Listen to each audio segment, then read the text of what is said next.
Mas Roy, jadi kalau uji independen tuh gimana sih yang dimintakan oleh pihaknya Mas Roy? Gini, jadi sebenarnya ini sudah menjadi tren di pengadilan-pengadilan yang sekarang modern ya.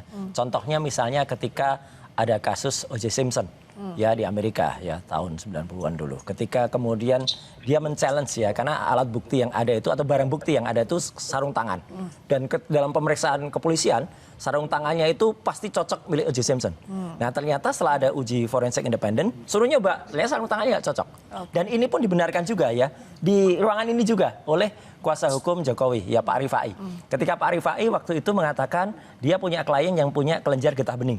Kemudian di rumah sakit, pengadilan nggak mau, harus ada. Akhirnya Pak Rifai mengajukan uji independen dari rumah sakit yang kemudian netral. Akhirnya dilakukan, akhirnya bisa dibantarkan. Nah ini juga, jadi makanya kami mengajukan BRIN, Badan Riset Inovasi Nasional, kemudian juga UI atau kampus lain ya. Saya dengar kemarin ada orang dari teman-teman dari kampus juga, jangan UI dong, UI kan ya quote and quote nggak terlalu suka sama UGM. Oke lah, mana aja lah, mau UI, mau ITB, mau IPB, pokoknya kampus yang punya itu. Atau misalnya ANRI, Arsip Nasional Republik Indonesia, itu yang punya peralatan CMV yang juga bisa memeriksa dokumen itu asli atau tidak. Nah nanti dokumen yang kemarin diributkan itu ya yang tidak pernah atau tidak boleh kami pegang dan nggak ada seorang pun yang megang ya, kalau ada orang yang berkata pernah megang tuh halu ya. Itu mengatakan kalau itu nanti diperiksa, kertasnya diuji, pas fotonya yang terlalu amat sangat kontras itu.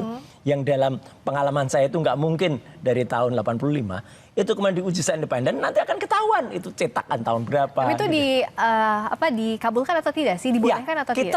Kita mengusulkan itu dan makanya pengadilan ini nanti akan teruji oleh masyarakat juga. Kalau memang fair, ya pasti akan dibuka itu. Tapi kalau enggak ya udah ketahuan. Contohnya juga tadi, kenapa saya mencontohkan Bu Heliana sebagai wakil gubernur Bangka Belitung ya. Itu kalau fair, ya equality before the law, harusnya ada indikasi itu kena pasal 363, 263 atau 264 tuh bisa kena juga gitu loh, orang-orang kayak gitu. Nah, misalnya tadi Mas Semar bilang bahwa apapun prosesnya akan jadi pertanyaan oleh Mas Suryo.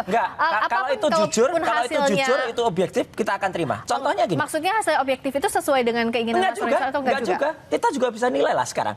Misalnya kemarin tadi tunjukkan salah seorang yang katanya dari kami, padahal bukan dari kami itu ya. Kemudian bisa meraba. Mbak, kertas itu ada dalam stop map. Stop map itu ada plastiknya.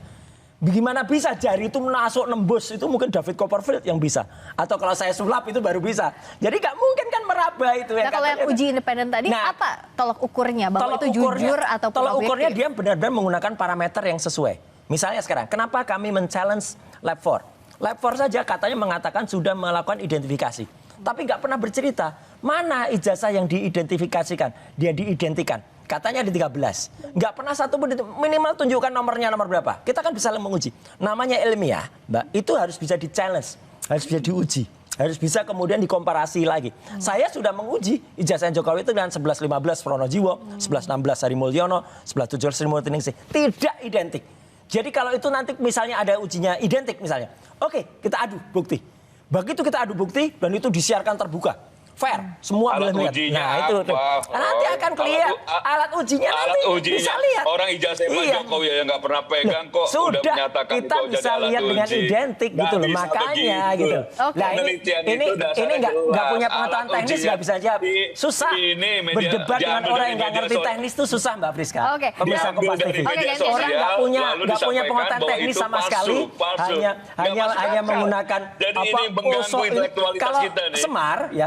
Semar itu apapun yang dikatakan oleh Petro ini, apapun yang dikatakan Petro itu pasti yo. Kita balik lagi ya.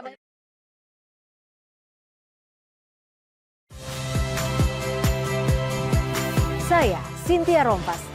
Saksikan program-program Kompas TV melalui siaran digital, pay TV, dan media streaming lainnya. Kompas TV, independen, terpercaya.